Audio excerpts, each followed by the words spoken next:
काफ़ी कम हो गया ब्लड ऑपरेशन के टाइम देना। जैसे मैंने बोला कि टेक्नोलॉजी आने से प्रिसीजन बहुत बढ़ गया। प्रिसीजन बढ़ने से ब्लड लॉस बहुत कम हो गया। रोड ट्रैफिक एक्सीडेंट बहुत बढ़ गए और high speed road traffic accident होने से पॉलीट्रॉमा बढ़ गया और उसमें इमरजेंसी ब्लड की बहुत ज़रूरत लगने लगी है। तो अभी तक कैसे हो रहा था कि हम सर्जन ब्लड कंज्यूमर थे कि हमारे सर्जरी में उसको यूज़ करते थे, ऑपरेशन थिएटर नहीं थे, तो ऐसे रोड साइड ही पेशेंट को बहुत सारी दारू पिला के बेहोश करते थे और फिर उसका ऑपरेशन करते थे। थर्ड जनरेशन ऑफ सर्जरीज अभी की होल भी करने की ज़रूरत नहीं, नोट्स बोलते हैं हम, natural orifice transluminal endoscopic surgery, जिसमें नेचुरल ओपनिंग को यूज़ करके शरीर के अंदर जाना, ऑपरेशन करके बाहर आना। लोकमत हिंदी के YouTube चैनल में आप सभी का स्वागत है। जैसा हम लोग सभी जानते हैं कि जब हमारे शरीर में कोई दिक्कत होती है, हमको किसी परेशानी का एहसास होता है, तो डॉक्टर्स हमको सर्जरी के बारे में बोलते हैं, ऑपरेशन के बारे में हमको बोलते हैं। और जैसे ही ये बात आती है तो हमारे दिमाग में कुछ ना कुछ चिंताएं खड़ी हो जाती हैं।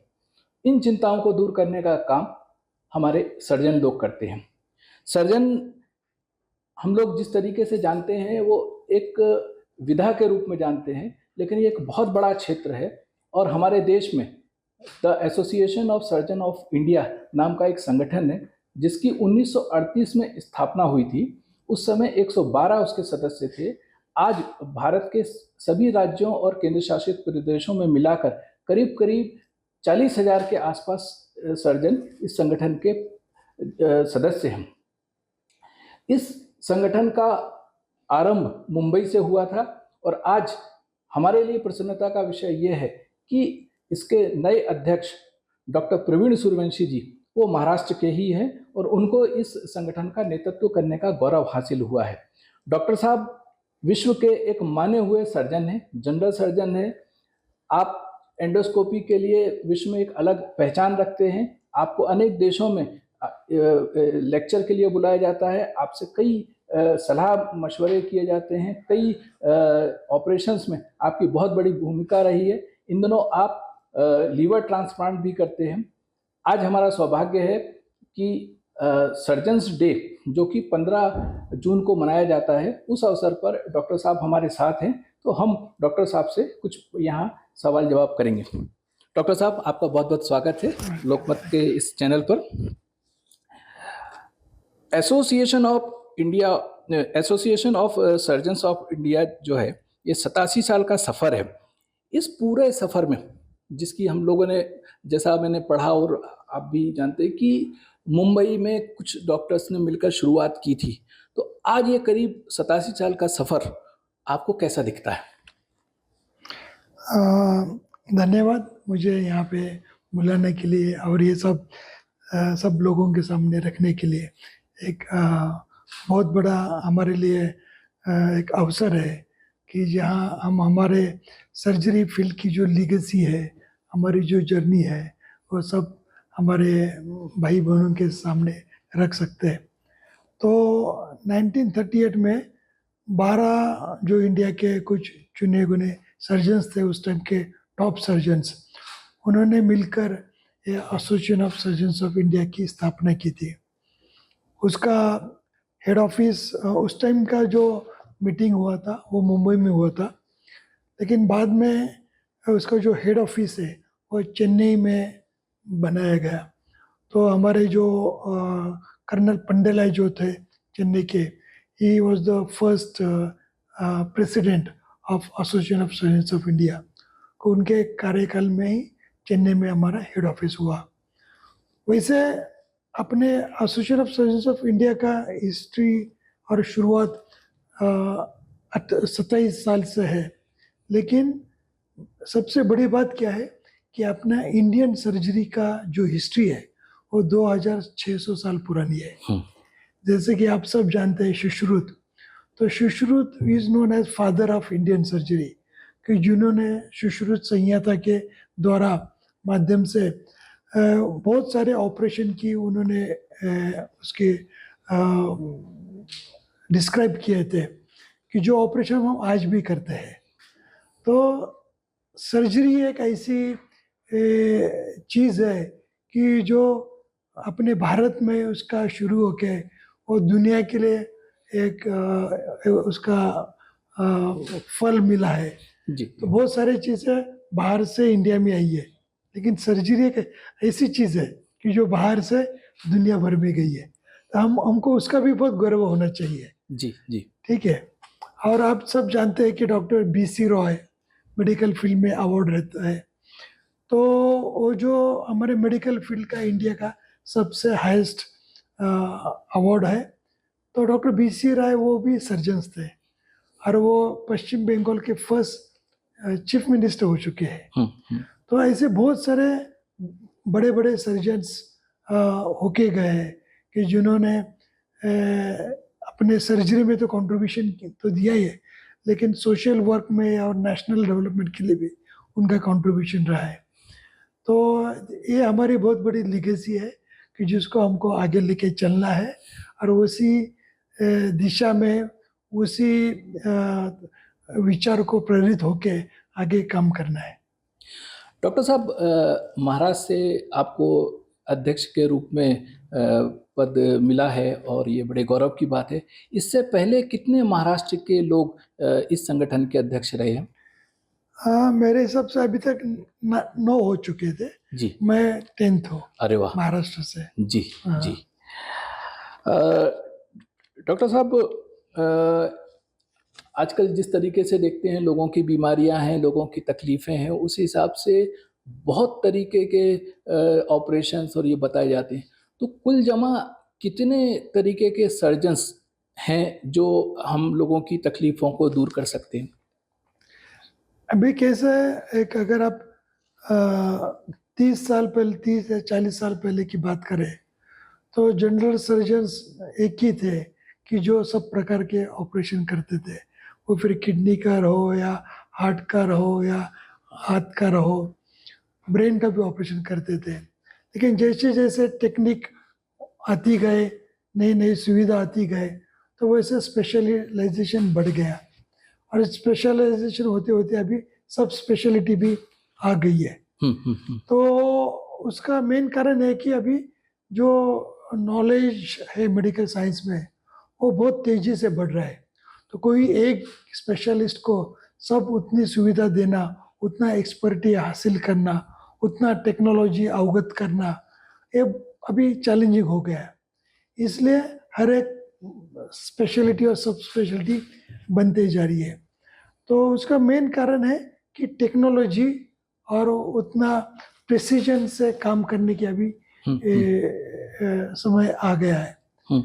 तो मुझे लगता है जैसे अगर आप ब्रॉड सब स्पेशलिटी की है, जैसे heart surgeon, neurosurgeon, urosurgeon, paediatric surgeon, cancer surgeon, वैसे एक 12 से 15 है और भी उसमें से भी छोटे छोटे सब स्पेशलिटी सब ब्रांचेस है, वो मिला के 20 एक होंगे मेरे ख्याल से। जी डॉक्टर साहब, ऑपरेशन की बात आती है और ऑपरेशन पे कभी भी चर्चा होती है, आप भी बहुत सारे पेशेंट्स को बताते हैं तो उनके दिमाग में एक डर सा पैदा हो जाता है, जबकि उसके पीछे आपका उद्देश्य उसकी जो परेशानी को दूर करने का रहता है।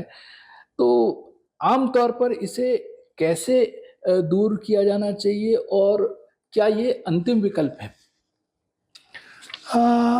जब भी कोई समस्या के लिए ऑपरेशन का सुझाव सर्जन की तरफ से आता है तो 99% वो अंतिम ही विकल्प होता है। हमारे जो पढ़ाई है हमारे मेडिकल की, उसमें ऑपरेशन का सुझाव हो लास्ट ही रहता है।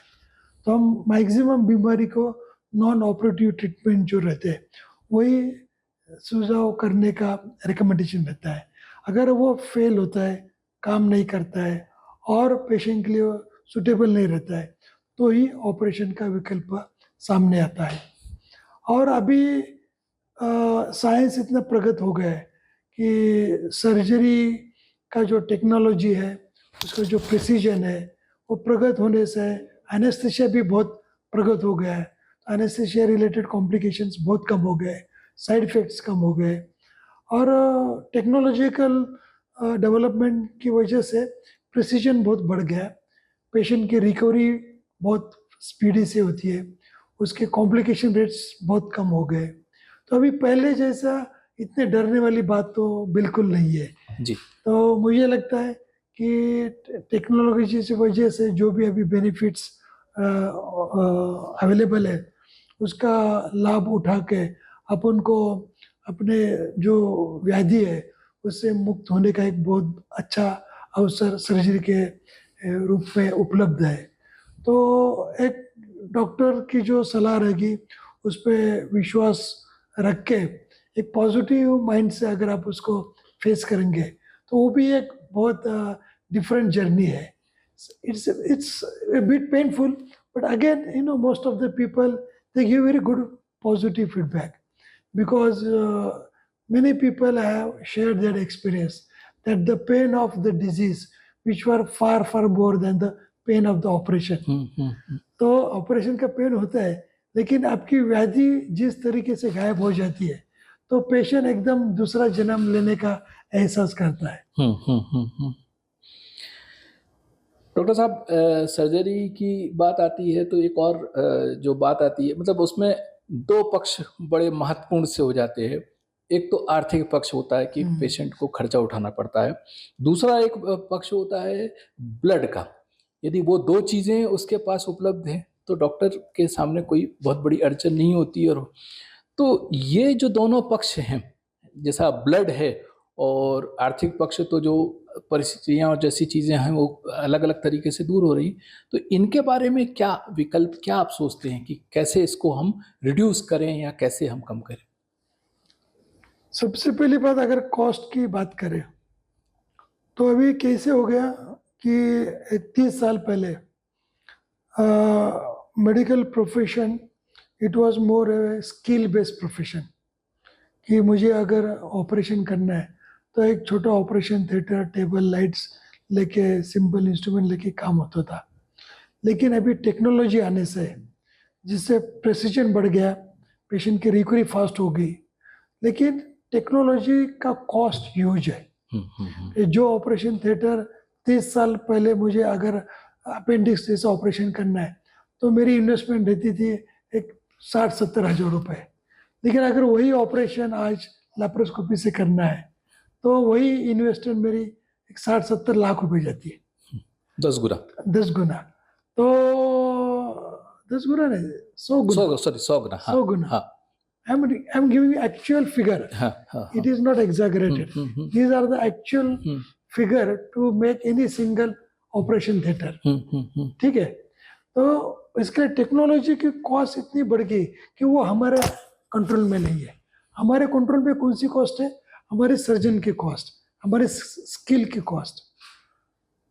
पहले 30 साल पहले कोई भी हॉस्पिटल का अगर बिल लिया और सर्जरी का बिल लिया तो सर्जन की कॉस्ट रहती थी 30% और बाकी 70% बाकी की कॉस्ट रहती थी। आज टेक्नोलॉजी की कॉस्ट इतनी बढ़ गई है कि बिल बढ़ गया है, फिर भी सर्जन शेयर इज 10 to 12%, वो कम होते जा रहा है बिकॉज बाकी की बहुत सारी चीज़ें की कॉस्ट बढ़ गई है। मैं अनदर एग्जांपल लेता हूँ। बहुत सारे लोगों को लगता है कि हेल्थ सर्विस महंगा हो गया, बहुत महंगा हो गया, लेकिन उसके रियल जो कारण है उसको जान के लेना बहुत ज़रूरी है। तो इस माध्यम से मैं आपको सबको अवगत करना चाहता हूँ कि पहले again medical profession was as a profession between service provider and service seeker, कि पेशेंट डायरेक्ट डॉक्टर के पास जाता था, डॉक्टर सर्विस देता था और वो डायरेक्ट डॉक्टर को पे करता था। There was no one in between. लेकिन अभी इंश्योरेंस पीपल आ गए कि जो भी एक बिजनेस कम्युनिटी है, बाद में टीपीए लोग आ गए, वो भी एक बिजनेस कम्युनिटी है, बाद में कॉर्पोरेट हॉस्पिटल ओनर्स आ गए, वो भी एक बिजनेस कम्युनिटी है। तो ये तीनों डायरेक्ट हेल्थ सर्विस नहीं दे रहे, they are not concern with health services, but they have become a major part of complete healthcare sector. तो उन तीनों का ऑलमोस्ट 50% शेयर हो गया अभी हेल्थ एक्सपेंडिचर में, और जो 50% बचा है उसमें फिर डॉक्टरों को ट्रीटमेंट करना पड़ता है। आप समझे ना? बिल्कुल बिल्कुल। बिकॉज बाकी के शेयर होल्डर बढ़ने से इसका कॉस्ट बढ़ गया है। दूसरा कारण जैसे मैंने बताया कि टेक्नोलॉजी बहुत आ गई कि जो कॉस्ट हमारे हाथ में नहीं है, तो उससे भी कॉस्ट बढ़ गई। तीसरा हो गया कि अभी पेशेंट को भी हॉस्पिटल होटल जैसा चाहिए, रहने की सुविधा, लग्जरी चाहिए। वो पहले जैसा अभी एक्सपेक्ट और नहीं रहा, तो बाकी का इंफ्रास्ट्रक्चर कॉस्ट बढ़ गया जो पहले नहीं था। पहले डॉक्टर पे फेथ है तो कोई भी सिंपल सादे नर्सिंग होम में जाके ऑपरेशन करके लेते थे। अगर आज के सिनेरियो में कोई भी कितना भी स्किलफुल बड़ा सर्जन रहा और उसका नर्सिंग होम सिंपल है तो उसके पास कोई नहीं जाएगा। तो ये सब फैक्टर्स है जिन्होंने हेल्थ सर्विसेज की कॉस्ट बढ़ाई है। अगर हमको उसको कम करना है तो ये जो कॉर्पोरेट सेक्टर्स है, बिजनेस कम्युनिटी है, उनको इस सेक्टर से दूर रखना चाहिए। बिकॉज आपने बहुत बार पहले अनुभव किया होगा कि कोई आप नर्सिंग होम में सर्जन के पास गए और कोई फिजिशियन के पास गए, बिल बहुत हो गया तो वो बोलते थे कि ठीक है इतना भर दो, बाकी के छोड़ दो, ये तो ठीक है बाद में जब आपके पैसे आ गए तब डिपॉजिट करो। तो it was a very personal relationship में ये सब काम होता था, हम्बल था। कोई कोई पेशेंट गरीब है तो छोड़ देते थे। लेकिन अभी कॉर्पोरेट सेटअप में ये पॉसिबल नहीं है। डॉक्टर के हाथ में ही नहीं है किसी का बिल कम करे, किसी को माफ करे। He is like any other servant. और जो कर सकते हैं वो उधर वहां पे अवेलेबल नहीं रहते। ठीक है ना? तो वो भी कम हो गया। तो दूसरी बात यह है कि टेक्नोलॉजी की कॉस्ट बहुत बढ़ने से हमको अगर हेल्थ केयर सर्विस को कॉस्ट कम करना है तो अपनी खुद की टेक्नोलॉजी डेवलप करना पड़ेगा। जब हम करेंगे इंडिजियसली टेक्नोलॉजी डेवलप तो ही टेक्नोलॉजी रिलेटेड कॉस्ट कम हो जाएगी। नहीं तो अभी के सिनेरियो में मैं आपको कहना चाहूँगा कि this multinational companies they are squeezing us and they are exploiting us because we don't have option. We ourselves know कि it's very exuberant charges, it is unjustified charges, but since there is no option, they are with their monopoly, they are exploiting this market.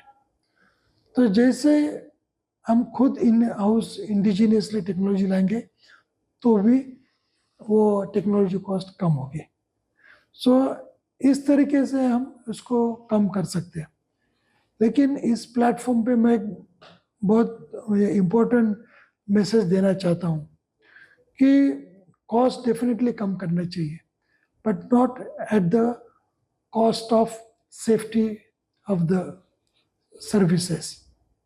अभी unfortunately अपने देश में cost की इतनी बातें होती है लेकिन quality of health care services की उतनी बातें नहीं होती है। तो वो भी करना जरूरी है। मुझे लगता है few thousands of rupees is not more for someone's life is more precious than few thousands of rupees. So कुछ हजारों रुपए बचाने के लिए लाइफ को रिस्क में डालना उचित नहीं है, ऐसा मुझे लगता है।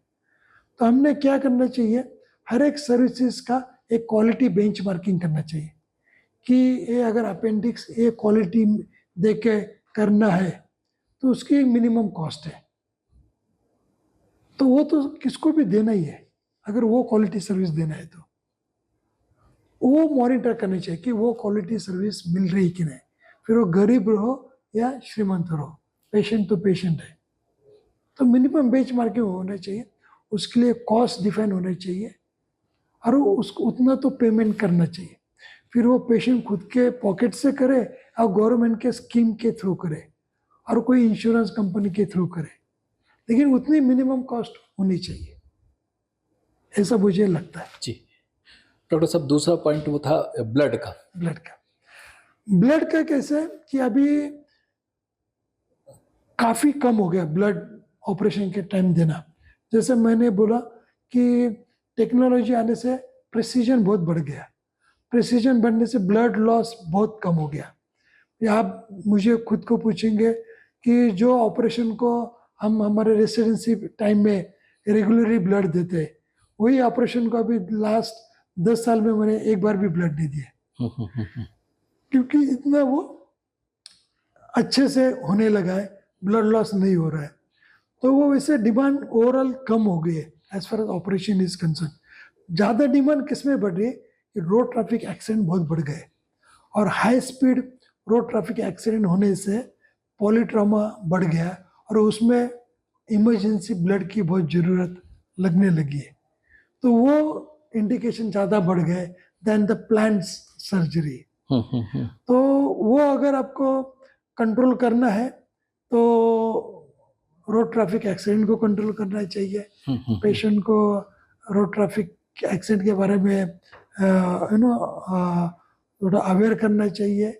सेफ्टी इन व्हाइल ड्राइविंग, उसके बारे में काम करना पड़ेगा। और सर्जन कम्युनिटी में अवेयरनेस के लिए तो हमारे एसोसिएशन के माध्यम से हम भी बहुत सारा काम कर रहे हैं, और मुझे लग रहा है कि वो बहुत अच्छा हमारा एक प्रयास रहा है कि जिसमें हमको बहुत अच्छा सफलता भी मिली है, ऐसा मुझे लगता है।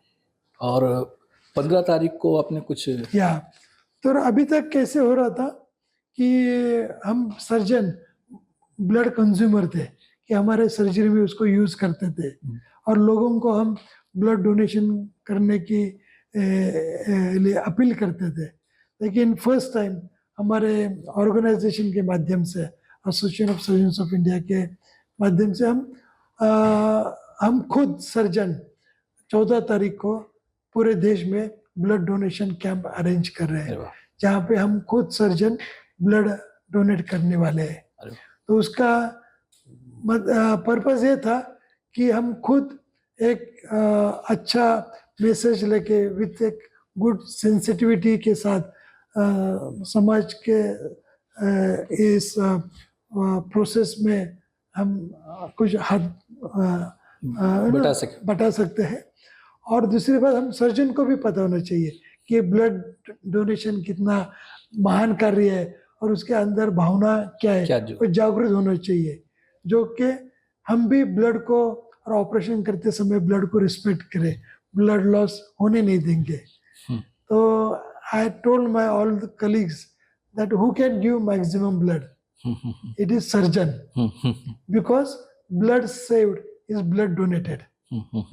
हमने जितना अच्छा ऑपरेशन किया, जितना ब्लड सेव किया, उतना ब्लड डोनेट करने के बराबर है। तो मैक्सिमम ब्लड तो हम भी दे सकते हैं वैसे। जी ठीक है, वो एक तरीका, और एक जैसे आम आदमी जैसा हम खुद फिजिकल ब्लड डोनेट करने वाले 14 तारीख को पूरे भारत देश में।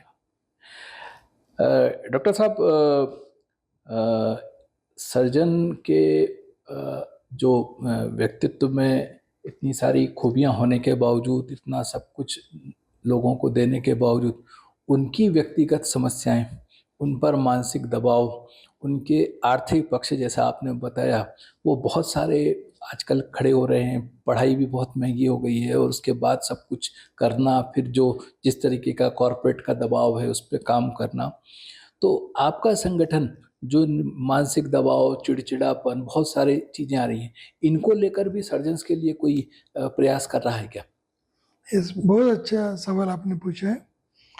जैसा आपने सही कहा कि पहले जो डॉक्टर का काम करने का तरीका था, पहले जो समाज में उनकी जो प्रतिमा थी, उनका आदर भाव था, और आज के स्थिति में वो वैसा नहीं रहा है। बहुत सारे क्षेत्र में परिस्थिति बदल गई है, तो हमारा वैद्यकीय क्षेत्र भी उसे अछूता नहीं रहा है। तो बहुत सारे चैलेंजेस है। तो जैसे अभी हमने डिस्कस किया कि कॉस्ट बहुत बढ़ गई है हेल्थ केयर सर्विसेज की, तो वो कॉस्ट मेंटेन करना, उस कॉस्ट में पेशेंट के एक्सपेक्टेशन फुलफिल करना, जैसे पेशेंट के लिए वो स्ट्रेसफुल है, वैसे हमारे लिए भी अभी वो स्ट्रेसफुल हो गया कि कॉस्ट को मेंटेन करते हुए लो कॉस्ट में कैसे अच्छी से अच्छी सुविधा दे। बिकॉज जैसे अभी हमने कहा कि there are so many things which are beyond our control, हम चाहते भी वो कॉस्ट कम नहीं कर सकते, तो एक चैलेंज है हमारे लिए भी। दूसरी बात यह है कि medicine is not a complete science. यहाँ 2+2 is never 4, it can be 3.5, it can be 4.5। तो it is a always uncertainty रहती है। जैसे मैं एक एग्जांपल देते रहता हूँ कि सपोज 3 सगे भाई है, तीनों को मलेरिया हो गया, तीनों को एक ही गोली एक ही डोज में दी, तो एक भाई का मलेरिया ठीक हो जाएगा, दूसरा भाई को कुछ फर्क नहीं पड़ेगा, बुखार चालू रहेगा, और तीसरे भाई को वो दवा से कुछ और ट्रीटमेंट तकलीफ शुरू हो जाएगा। तो एक डिजीज एक ट्रीटमेंट, तीनों एक फैमिली के भाई, फिर भी 3 different response, because there are so many things which are happening inside, they are not in our control.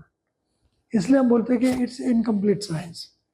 ठीक है, तो वो अभी लोगों को पता होना जरूरी है। लोगों की अपेक्षाएं बढ़ गई है, न्यूक्लियर फैमिली हो गई। सपोज किसी का अगर एक ही इकलौता बच्चा है, उसको कुछ बीमारी होगी तो पूरी फैमिली एकदम पैनिक हो जाती है, और उनके बहुत एक्सपेक्टेशन रहती है कि उसके बिना कुछ तकलीफ हुए, उसको बिना कुछ परेशानी का सामना करते वो ठीक होना चाहिए। हम पेरेंट्स की, माँ की भावना का आदर करते हैं, समझते हैं, लेकिन ये मेडिकल साइंस में संभव नहीं है कि हर एक पेशेंट को 100% रिजल्ट आ जाए। तो ये समझना जरूरी है, वी आर ऑल्सो ह्यूमन। तो एज ए ह्यूमन हम जितना प्रयास कर सकते हैं वो उसका आदर करना चाहिए, उसको एक्सपेक्ट करना चाहिए, तो बहुत सारे परेशानी कम हो जाएगी। अभी सबसे ज़्यादा चैलेंज मुझे लग रहा है कि जो जो जो समाज के कुछ लोग हैं कि जो पेशेंट के रिलेटिव्स भी नहीं रहते, ना उनके अभी हितचिंतक रहते, ना मेडिकल प्रोफेशन के हितचिंतक रहते, उनका अभी उनके खुद के सेल्फिश मोटिव के लिए वो डॉक्टर और पेशेंट में बहुत सारा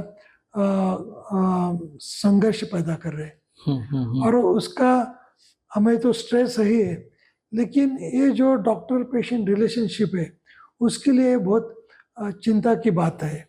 बिकॉज मेडिकल प्रोफेशन ये बहुत एक प्योर प्रोफेशन है, बहुत नोबल प्रोफेशन है, और बहुत उसमें श्रद्धा विश्वास होना बहुत जरूरी है, बहुत ही जरूरी है। और जब उसको वो विश्वास को जब ब्रेक होता है कहाँ पे, कोई भी रीज़न हो, तो फिर डॉक्टर के लिए भी सर्विस देना मुश्किल हो जाता है, और पेशेंट के लिए भी उस विश्वास से किसी डॉक्टर को खुद का पेशेंट सौंपना मुश्किल हो जाता है। तो अगर ये प्रोफेशन में अगर दोनों का बेनिफिट लेना है तो इसमें दोनों में विश्वास और श्रद्धा होना बहुत जरूरी है। तो ऐसे लोगों से सबने दूर होना चाहिए। एक छोटे बेनिफिट के लिए ऐसी जो हम बोलते हैं जो वृत्ति है उसको पेशेंट और डॉक्टर के बीच में आने नहीं देनी चाहिए।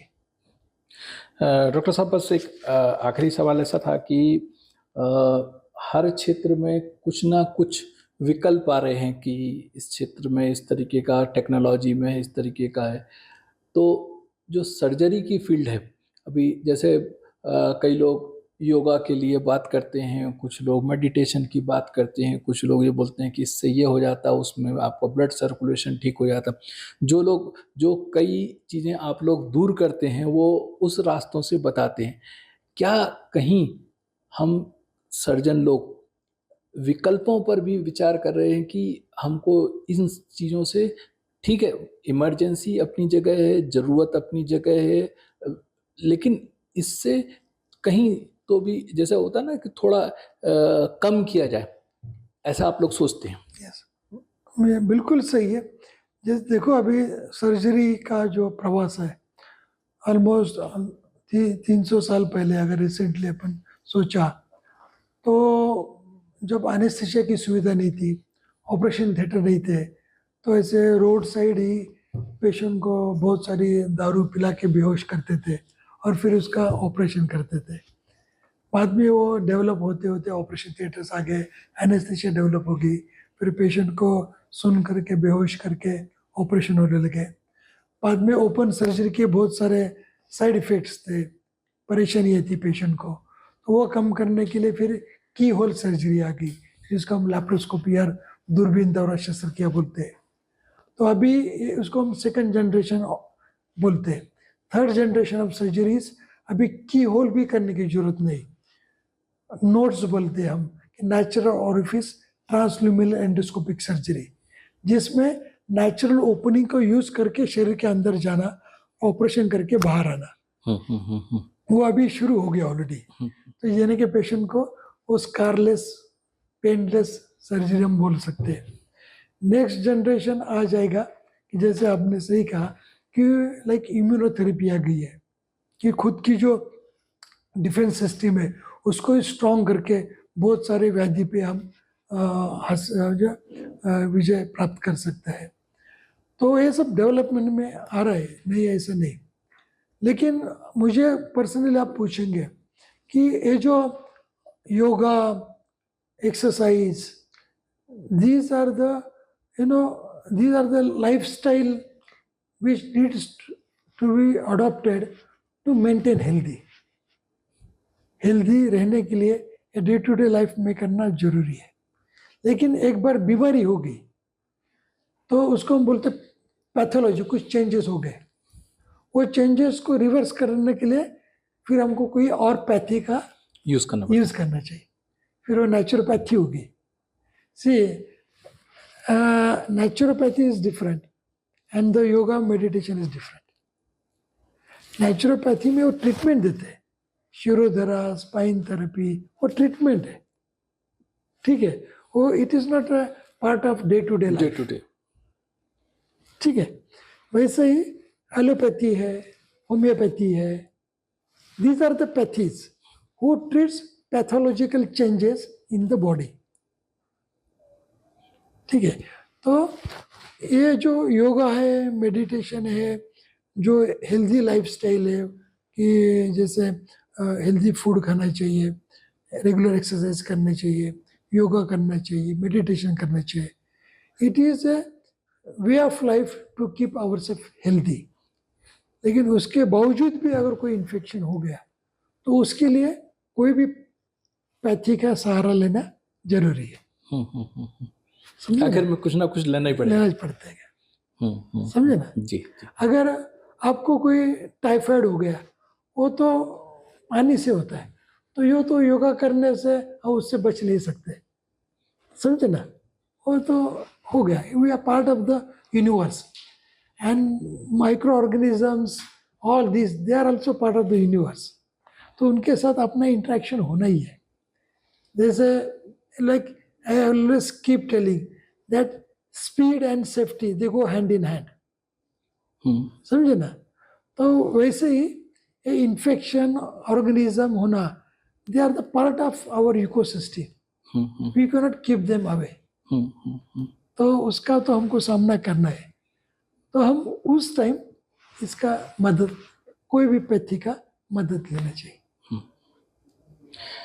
डॉक्टर साहब, बहुत अच्छा लगा आज सर्जन्स डे पर आपसे जो बातचीत की, और आपने जो बहुत महत्वपूर्ण जानकारियां दी।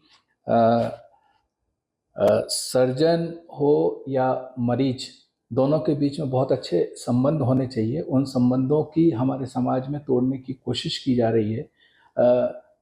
ये मानना हमें बहुत आवश्यक है कि आज की डेट में डॉक्टर अपने आप में बहुत ज़्यादा दबाव में है, तनाव में है। यदि हम ये संबंधों को भी, मरीज और डॉक्टर के संबंध में भी एक तनाव यदि लाते हैं तो ये मरीजों के लिए ही एक समस्या की बात होगी। दूसरी बात ये है कि डॉक्टर साहब ने ये कहा कि जब तक हम स्वस्थ हैं तब तक बाकी सब बातें अच्छी हैं, लेकिन एक बार जब हमारे शरीर में बीमारी आ जाती है तो उसका इलाज हमको करना ही पड़ता है। वो चाहे हम किसी भी पैथी से करें, एलोपैथी से करें, होम्योपैथी से करें, या जिससे भी चाहें आप करें वो करें, लेकिन उसका कोई विकल्प नहीं है। तो सबसे अच्छा विकल्प यही है कि हम स्वस्थ रहने के लिए प्रयास करें और किसी ऐसी चीज़ को अपने शरीर में ना लाएं जिससे कि हमको कोई बीमारी हो। आज बस इतना ही। मैं लोकमत हिंदी के यूट्यूब चैनल पर अमिताभ श्रीवास्तव। धन्यवाद।